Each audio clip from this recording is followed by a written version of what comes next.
I've had 4 other failed businesses. And in each of those, I learned, because I was going through all of those kind of alone. And in this one, I was like, I can't go at it alone. They put an offer on it for $2.2 million. The seller rejected it. And a year later, we found out that it was an auction. So we purchased it for $735,000. Oh, wow. Previous offer, $2 million. You got it for $7. Wow. The most successful operators in the multifamily space are the ones that are vertically integrated and self-managed. I was really scared of institutional capital because it meant playing with the big dogs. And what I realized was they are actually lucky to talk to me about the type of value we can bring their investors. This building was bleeding cash. We were losing about 55 to 60K every month.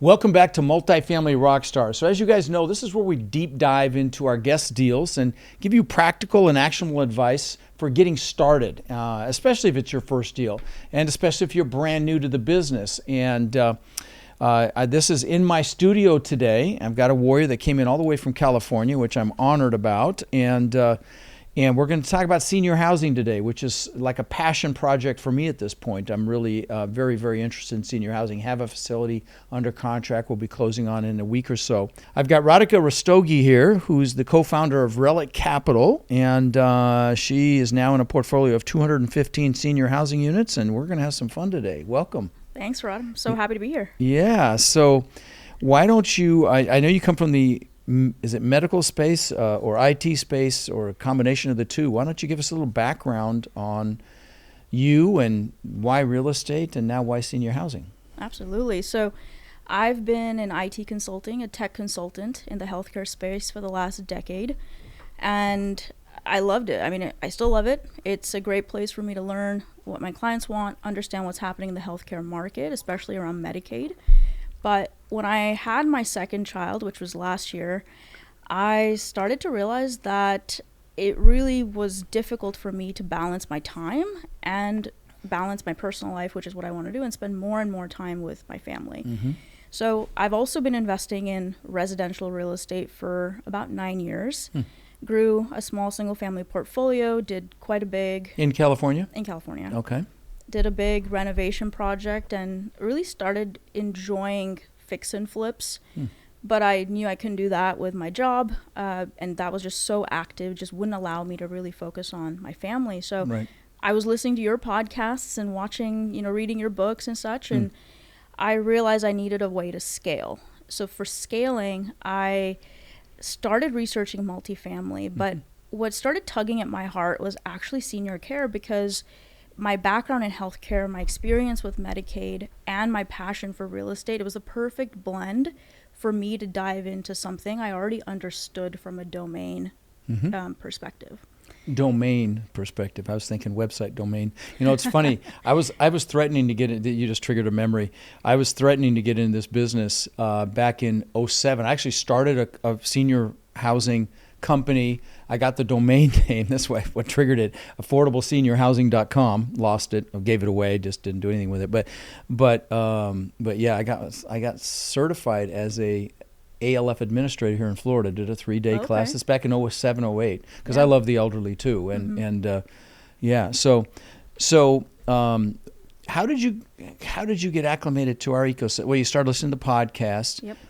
Did you come to an event, or did you? I did. I attended an online boot camp. Oh, you did a virtual one. Okay. I did a virtual one first, and I talked to your whole team. We ended up joining the Warriors, and it'll actually be a year at the end of this month. It's only been a year. Yeah. Wow. Yeah, it's been an amazing journey so far. And you've already in 215 senior housing units. Good for you. And you have your own podcast called Rich Roots Podcast. Shout out to Rich Roots. It's fairly new, but I've agreed to go on it, and if she wants to have me, so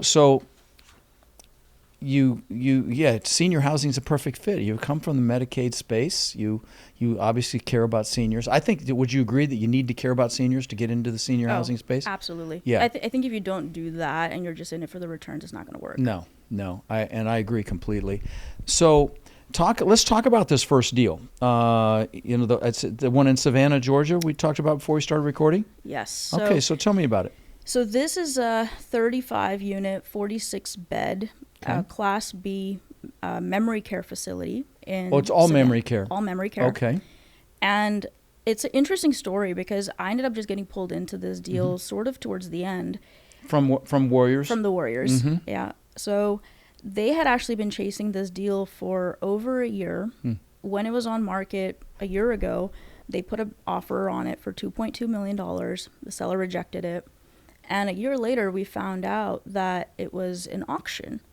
So we got pulled in. I got pulled in, and we started watching this auction. It was starting at like $400K on Oh the yeah, auction. they always start really low to get you going. Yeah. Yeah. Okay. So we ended up not winning the bid, and a different buyer won.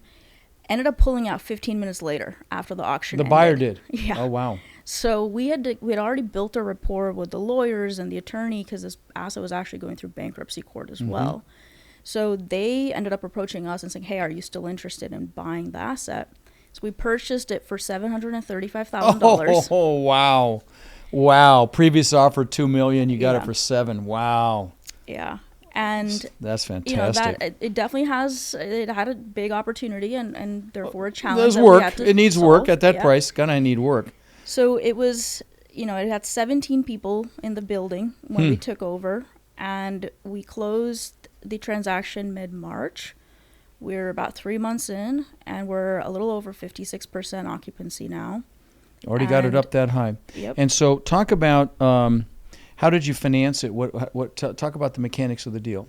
Sure. So it was a bridge loan. You got a bridge loan. Yep. We got it at like 14% interest. High interest. High interest, but is a fixed rate. Okay. We have it for the next 3 years, Okay. and our goal is to refi at the end of year 2. Okay. And just pay off that bridge loan. Okay. And it says you got a bank loan for some of the rehab cost, or is Actually, that the bridge it's already debt? folded in. So It's folded into the they bridge. The Okay. bank will pay about $200K in CapEx. Of the CapEx, no Yeah. kidding. And so you paid $735. You basically how much did you end up borrowing? About 580 some. Yeah, it's 588. That's right. I see it here. So, okay. And then you raised 800K. 800,000 from LPs. You did it, or the whole group did? There was a few of us. Okay. Yeah. Okay. And so, and what was the use of funds for that 800,000? Yeah, so it was primarily operational reserves. So this building was bleeding cash. Sure. We were losing about 55 to 60K every month. And so we essentially put a stabilization timeline of about 8 months. So we raised about 450K just in operational reserves. And then the remainder was CapEx, down payment, a very small acquisition fee. How much work are you needing to do to it in CapEx? Not very much. So it's Okay. primarily deferred maintenance, a lot of landscaping that we already did. Okay.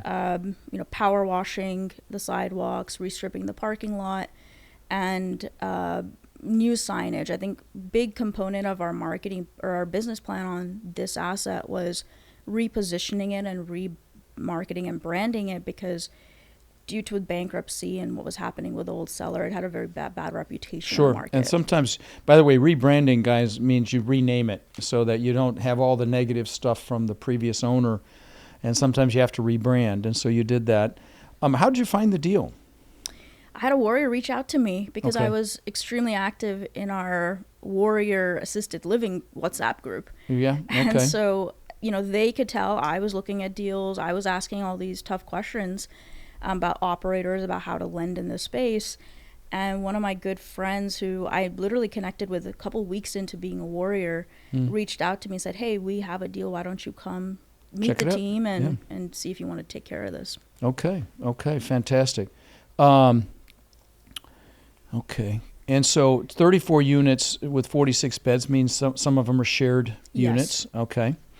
And so talk about the going in rents, and then where you're bringing it, where you're adding value. Yeah, so in place rents when we took over was $2,850.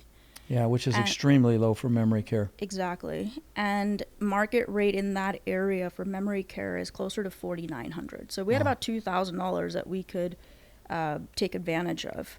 Now, in our underwriting, though, we didn't assume we were going to do it all in 1 year. Right. We actually spread it across 4 years. Okay. And once we got in there and did the entire transition, our operator, who is a 4th generation Savannah and like knows this building, has actually previously managed this building and made it award winning. So she's already turned this asset around before. Interesting.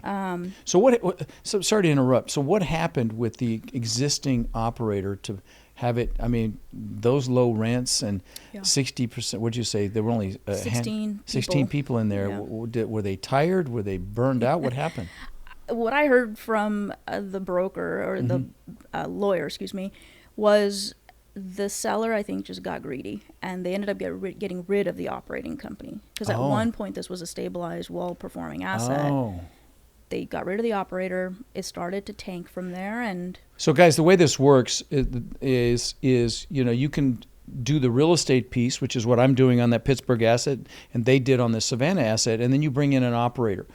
And Radhika and I started talking before we started recording, and we both agree that the operator is the most important piece, okay? Because, there's a lot of liability with, you're taking care of grandma, and, there's a lot of liability, and there can be, a decent amount of risk with it as well. And so it's all based on the operator. And so talk about, how did you find that operator and how'd that happen? So my partners on the team actually had done the due diligence since we put the offer in a year before. Okay. So they ended up finding her in Savannah just through literally calling people and trying to identify through their networks. Okay. We ended up talking. We built the business plan together. We underwrote it together to make sure it was a feasible business plan. Mm-hmm. And we also vetted her references or performance to make sure she's done this before. Okay. So you outlined some phases that you are working through with this particular asset. And phase 1 was getting the place looking decent, like the landscaping, and the striping the parking lot, and just the obvious stuff when people pull up. Talk about the rest of it. Yeah, so phase 2 is getting it ready for compassionate care. So that has a lot to do with our staffing. So during our first 60 days or so, a big component of our business plan was interviewing the employees, seeing how they perform, resetting expectations, and seeing whether they align with our mission, vision, and values. And many did not. So you were interviewing employees for this new operator? The operator was managing the employees and making sure that... But you were involved in that process. Yeah. Interesting. Okay. Yeah. Yeah. And okay, interesting. So you're more actively involved than just... We're a lot more actively involved in this one. Okay. Because, I can tell you that this particular operator we're working with, they're so well organized that I'm afraid I'd be a chink in the armor if I tried to get in there and direct traffic. They're really impressive. So, but you just rolled up your sleeves to help. Okay, so phase 2 is you've got rebranding and aggressively marketing it. Is that already started? Yes, we've already rebranded. We're currently aggressively marketing and run all the different third-party paid services so we can get more leads in. Mm-hmm. It's all about occupancy right now. It's just how do we get to break even so that we can stop the bleeding. Mm-hmm. And then phase 3 is about optimization. So it's controlling our expenses, really starting to tie in the expenses and make sure we are running an efficient organization.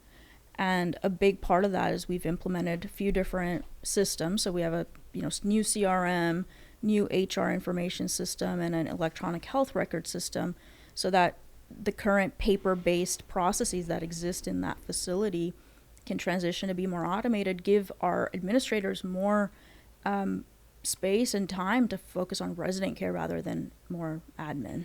So basically, you brought in the manager, you brought in the director for the facility. Yes. But you're still heavily involved in the operations. We are. Okay. All right. So there's different models that you can embody here, and so you're definitely more. The fact that you're getting all these systems and CRM and all of that, you're involved in the food vendors and all of that stuff. So you are very actively involved. Yeah. And that's fantastic because you have more control. We have more control. I think it's also just a great way to learn. Well, sure it is. I think seeing the inside from my perspective and talking to the operators on literally day-to-day, week-to-week challenges that they're encountering, Now when I look at assets and I underwrite them, there's so much more experience and knowledge where I come from. Sure. It's beyond just looking No, at the that's really numbers. smart. No, actually, that's very smart. And I like that approach a lot. And I'll tell you, the most successful operators in the multifamily space are the ones that are vertically integrated and self-manage. Okay, they're geographically specific and they self-manage. So for a whole lot of reasons. The one, like you just said, you learn the business better and faster. But additionally, you're able to hold things accountable, and that you don't have that with a third-party property management company. I can tell you horror stories about third-party property management companies. So, that's you're going to learn a ton doing it that way, which is really a smart move. So, let's see. Let's talk about numbers. So where are you at as far as occupancy now? So we're at 28 out of 46 residents. Which is about 60%? Yeah, about 60% or so. Okay. And our rents now, so every new resident that has come in between $4,250 and $4,550. Wow. From the $2,850. From the 20, that's fantastic. And everyone's paid a $1,500 community fee. Wow. So we are, and this actually in June. Where do you need to be to break even? 33, 34. So we're almost there. Wow. Okay, so you're at 28. You need 33 to 34 to break even. Yeah. Okay. Yeah, because you're probably fully staffed, right? We've actually changed our staffing. So we are fully staffed for the residents we have. Oh, you are. So you'll need to add staffing for more. Okay. Yes. Okay. Yeah, because that's one of the things, that's different than staffing a multifamily asset. Because when you're in lease up with a multifamily asset, you need all hands on deck. But if you haven't got on the senior housing, on the flip side, when you're underwriting senior housing, you can model an expense acceleration rather than everything all at once day one, that you need all the expenses. So, that's one of the things we've discovered in doing our pro formas on these assisted living facilities we're looking at, is you can ramp the staffing, which is the biggest expense. Right. And so it's good to know that you don't have to have everybody day one. You can be adding them as you're adding people. You need someone to cook the food. You need an activities director, and I don't know if I think I would guess that the people can wear multiple hats in that regard initially, but right. But all of that has to be handled. Okay. All right, so 33, 34 to get to stabilization. You're ahead of your timeline already. So one of the questions we love to have you answer is kind of a hot topic in the space. And so, and I like where you were going in looking at what you wrote down here. So talk about that. What do you think is a hot topic? Yeah. I think the hot topic is, I think a lot of people are getting into senior living because it's a need-based asset class. Right. We have incredible demographic demand happening right now with 10,000 people a day turning 65 like me. That's right. So, yeah. That's right.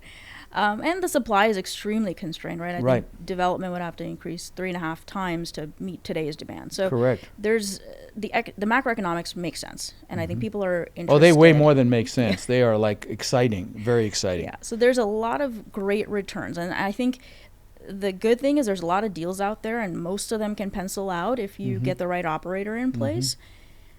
The good thing for LPs or passive investors is that they have more options for sponsors that might be going in this route.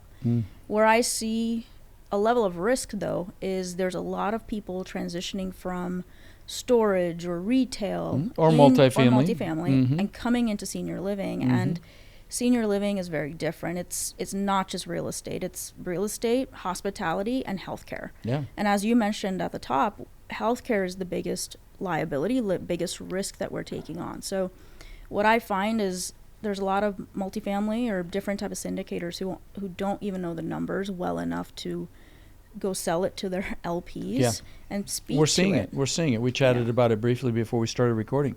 Yep. Yeah, and so, so the point is, be careful if you're going to invest in senior housing, and make sure that you know the operator, and the operator has an incredible track record, which is the biggest thing I looked for to get in this business. I wasn't going to do it if I didn't find an incredible operator. Yep. But but the opportunity is staggering. I mean, it's literally the demographics are insane for this asset class, and it's like a tidal wave that will go for decades. At least a decade. Yeah, well, at least a decade. Right. Really longer than that, because they're turning 65 now. They'll be turning 75 in 10 years. They'll be turning 85 in 20 Right. years. I mean, it's more than one decade even, and it's not going away. I mean, the baby boomer population has impacted this country in way greater than any other group of people. I mean, from the rise of suburbia, the baby boomers created that. I mean, even diapers. I mean, it's just crazy the impact that baby boomers have had on our society, and candidly the stress that they're going to put on us financially as they age. And so and there's a huge shortage of beds, huge. Yeah. And so we did the math on it in a presentation. I don't remember what it was off the top of my head, but we almost have to exceed, I don't want to guess. I mean, the development need is So huge. Yeah. Yeah. So, but I think the people who are choosing to develop, even the costs are staggering to develop too. Right. And I think they're focusing more on the luxury care because Right. that's where the money is right Right. now. And so you have these residents kind of in the middle and in the lower end who just don't have the money to pay, but they have to pay for care. And it's I a hate to say challenging it, I think there's going to be a crisis. I really do. I think it's going to become a crisis where people literally, are not getting the care, and I hate it. But I think that could be coming down the pike because, like you just said, the development is not going to be. It's just the same thing with affordable housing. Right. The developers that are developing multifamily are not developing affordable housing. The numbers don't make any sense. Right. So it's the same thing with senior housing, and I mean, again, I love the elderly, so I'm getting involved to try to help with this, but I think we're headed for some real pain for our elders if things don't happen, and maybe there's some governmental incentives that can help developers have it make sense. Yeah.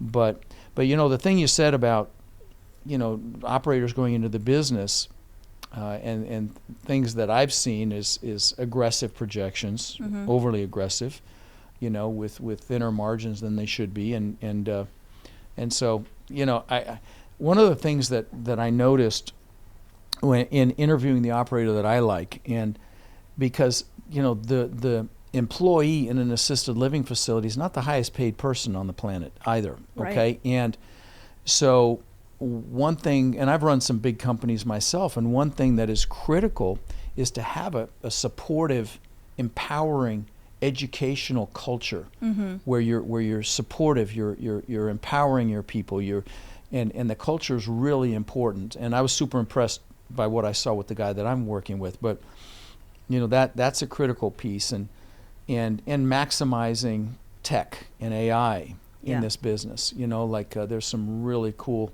AI products that can communicate with the elderly, can communicate and be like a bridge between the family and the elderly and the person being given care.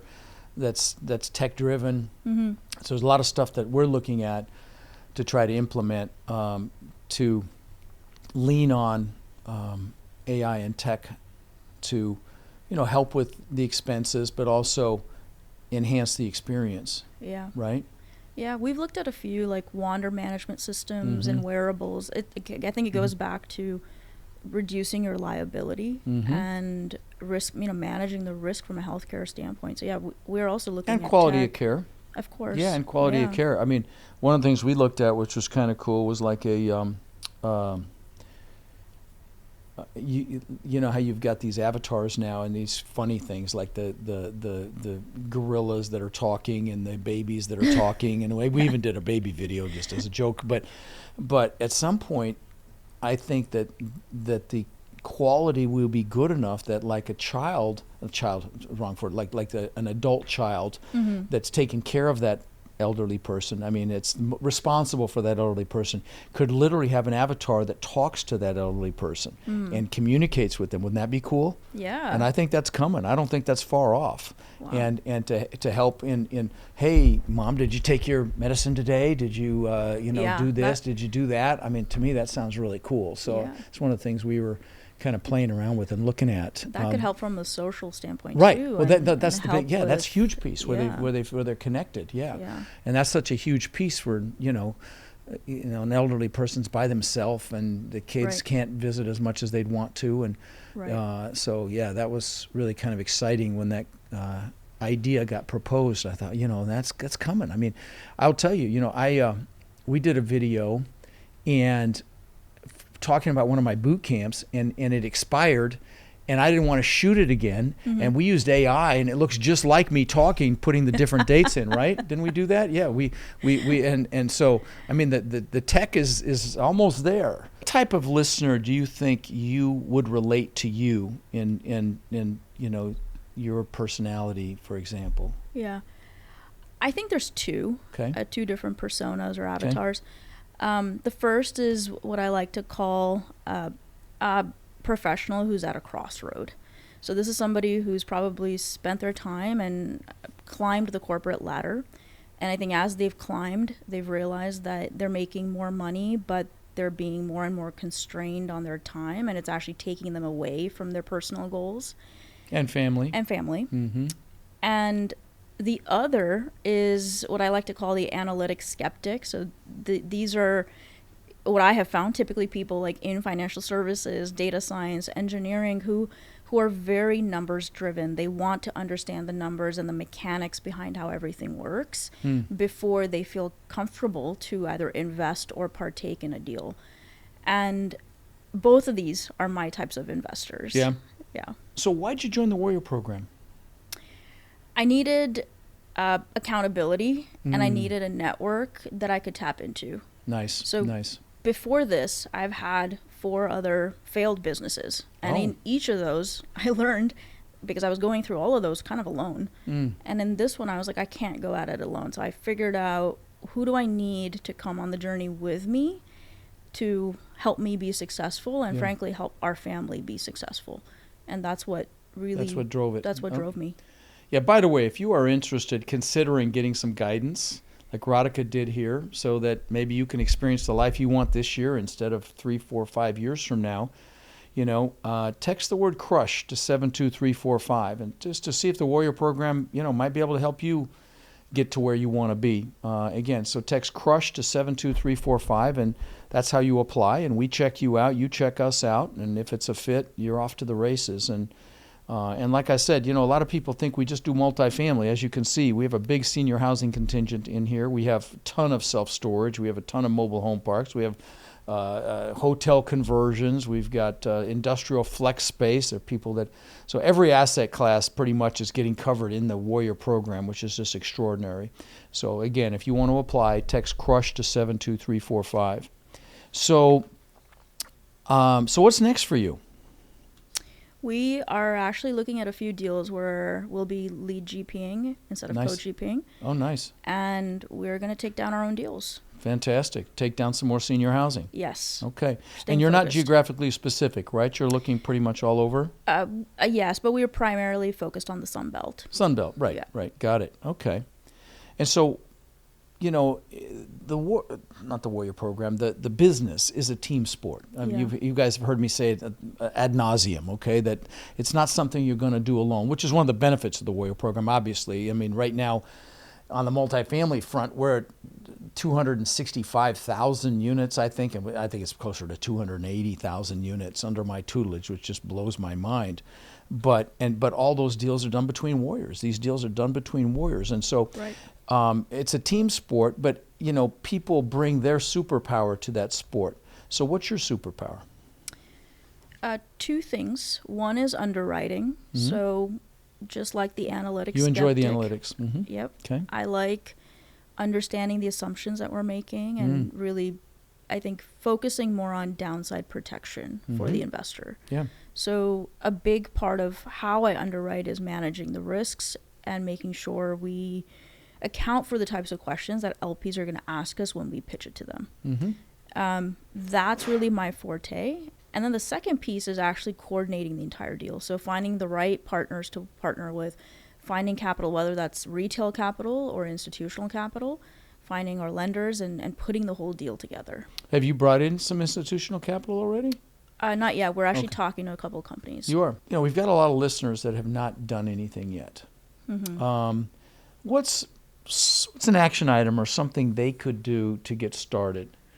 Obviously, check out the Warrior program. Come to one of my boot camps. Certainly, that's a great place. But what would you say? Something that worked for me, because I was also stuck for a while in analysis paralysis sort of phase. I defined what my enough was. Enough. Okay, clarify. So what that meant for me was, I don't think everybody needs billions and billions of dollars. It's usually not about the money anyway for most people. So I literally wrote down, what are the biggest goals that I have? And for me, that meant things like homeschooling my kids, being able to travel 3 to 4 months out of the year, whatever they are. And define a number. How much money will you need and flexibility will you need to get to these big life goals? Okay. And for me, I worked backwards to say, okay, based on what I need, what am I bringing in today that allows me to do this? Where's the gap? And how do I fill the gap? That allowed me to create a roadmap for, okay, I know what gap I'm trying to fill and what's the right investment strategy or whatever the case may be for you to fill the gap. And elaborate on this freedom blueprint. I love that. I love that. So we created at Relik Capital Group, we created a calculator. This is essentially, it's a 15-minute activity that you do. Okay. It helps you define your freedom goals. I like to call them your survive, arrive, and thrive goals. Okay. And it essentially breaks down the entire roadmap. It helps you reverse engineer what you need. And it doesn't just look at financial performance. So it looks at what are all the things you're invested in, whether it's your 401k, your stocks, bonds, whatever the case may be.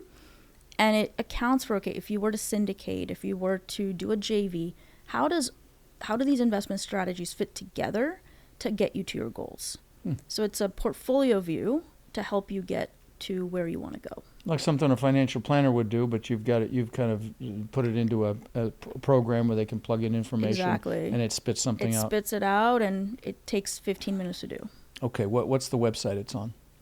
www.relik Capital Group. That's RELIK capitalgroup.com. Okay. So you've been at it a year. Yeah. And that first deal was Savannah. Where are your other deals at? Florida. Florida here. Okay. Yeah. All right. Fantastic. And so, what are some hurdles you've had to overcome? I call them seminars. You've heard me talk about it a lot. So talk about some seminars that you've had. I think on a personal level, I had to change my limiting beliefs. That was probably the biggest initial hurdle. What were they? Just feeling like I wasn't enough. So wow. I was like, that right resonates. After I joined the program, you give us a 90-day action plan. So I was working through the plan, and one of the actions you ask us to do was go call brokers and call lenders and literally talk to people. And I made lists. I did a lot of tasks that didn't add. Spreadsheet with the phone number and where they live. And that's right. Okay. I did a lot of that. And then I was like, okay, none of this is actually driving value. It's called income generating activity. Yes. So I have that on my whiteboard, written in red. So I focus on the right things. And I had to just get on the phone, and I had to, in some ways, make a fool of myself and ask small questions that probably other people wouldn't be asking. But as a new person, you just don't know. And I think I had to tell myself, like, I'm enough. I have a lot of real estate experience, but also other experience that can add value here. And it took me a long time to learn that and break through. Thank you for being vulnerable and admitting that. I've talked about it. I got beat up in school and experience with a girl I had a crush on that humiliated me in front of a bunch of kids. And I used to say, how can I show them I'm good enough, which obviously presupposed I wasn't. So thank you for sharing that. So so you got over that. And what did you do to get over that? Just recognize that it existed and just take action in spite of it, or what did you do? No, I actually think getting into the Savannah deal is actually what showed me that I know my stuff. So once I got in the deal and we were going through due diligence, we were going through the transition, and I was a co-GP. So I was not a decision maker for the most part on this team, but slowly and surely I constantly, every day, proved myself. I was asking the right questions. And so my lead GPs were like, hey, like, these are good questions. We should be answering them, and we should be asking the operator, etc. So that helped me recognize, that, I'm actually asking the right questions that either others are not asking or we as a team should be asking. Yeah. That helped. And then once we closed Savannah, that was just big, because that was a big deal. You know, it was doable. It was doable. I was able to talk to LPs. I had people who invested their money, and that again was another confidence boost, that they trusted me to understand the numbers, to answer questions, manage the risk. And then now, as we're looking at our own deals, I've been vetting all of our operators. So there's a lot of work that goes into asking the hard questions and frankly vetting them and making sure that they truly have what it takes to run your operation. Yeah. Are you going to the NIC conference in Austin? I'm not. I'm going. It's expensive. It's very expensive. Like $3,000, $3,500 I paid. Yeah. I'm going. So talk about any epiphanies that you had in this process. And maybe you've already talked about them, but like now I get it moments. Or, I mean, you just described one as it related to your limiting belief. And by the way, guys, there's a reason the acronym for belief systems is BS. Is because 99% of them are BS. We've had stuff happen to us and we believe they're real, but they're not.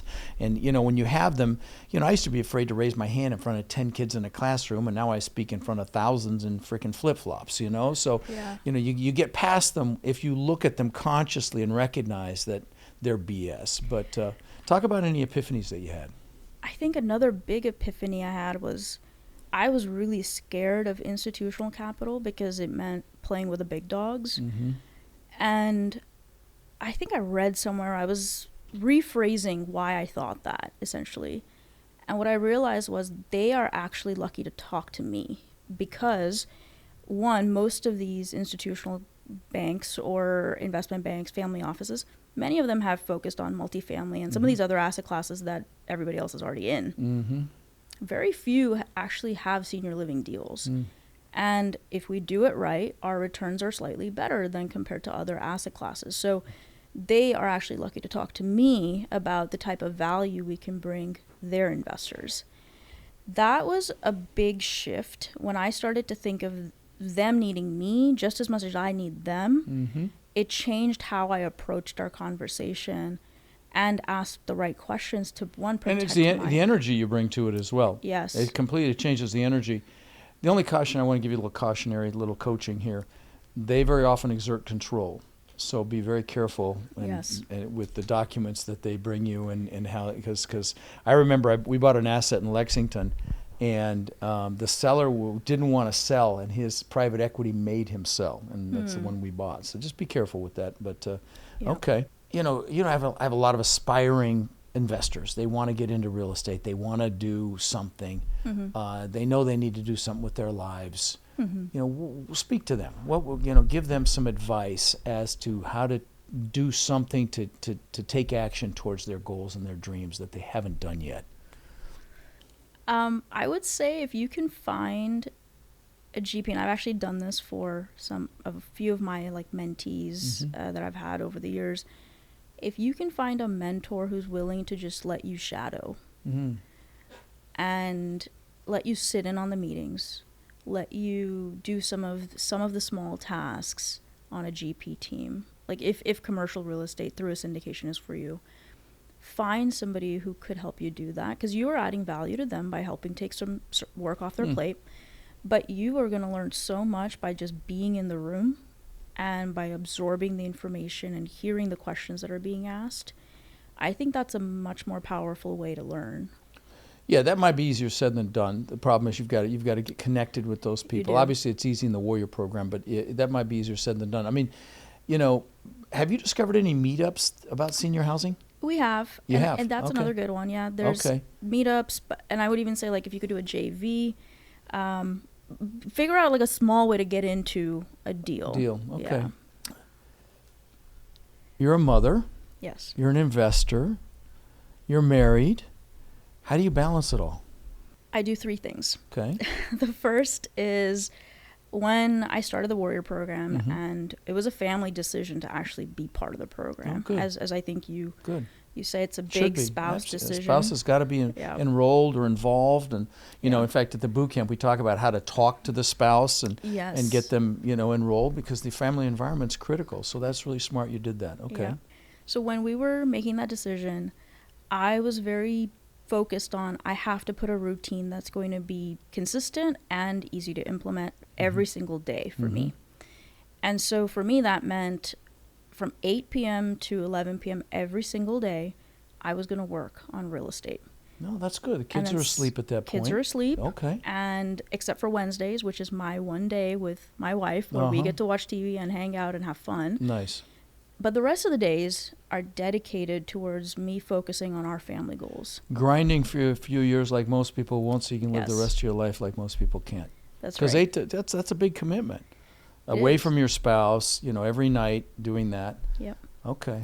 Wow. That was one. The second thing was I got really narrow. So I focused on senior living, and even within that, initially I was only doing memory care, and I was only looking in one market. And that was just to become an expert in something. Which is what I tell you to do. Yes. Good. And I think that helped to avoid a lot of the distractions and the shiny object syndromes. And Good. the third thing was just having the support system. So my wife is my biggest supporter. Nice. And when we talked about me joining the Warrior program, it also meant that she was going to take on more household things and sometimes parenting things that I was doing. And it's never 50-50 in a marriage, but in this case, she recognizes where she's supporting me and therefore helping our family goals, and I'm doing the same in just a different way right now. Fantastic. Yeah. Fantastic. Well, listen, I really appreciate you coming all the way out here across the country to come on this show, and Absolutely. and you've Thank added you. tremendous value today. This this asset class is so exciting, and it's got legs for decades, and but it's important that the elderly are taken care of. It's important that they're taken care of well, and it's important that there's enough care to take care of them. Yeah. And so, it's a very exciting time for that. Now, I'm still very much interested in multifamily, and we're looking at assets all the time. But I don't think that the pricing has gotten to where we want it to be yet. There's a lot of deals in trouble, though, so they're coming, as you know. But Yeah. But this senior housing thing's very exciting. So, thanks again for coming on the show here. Absolutely. Thanks Yeah. for having me. Of course.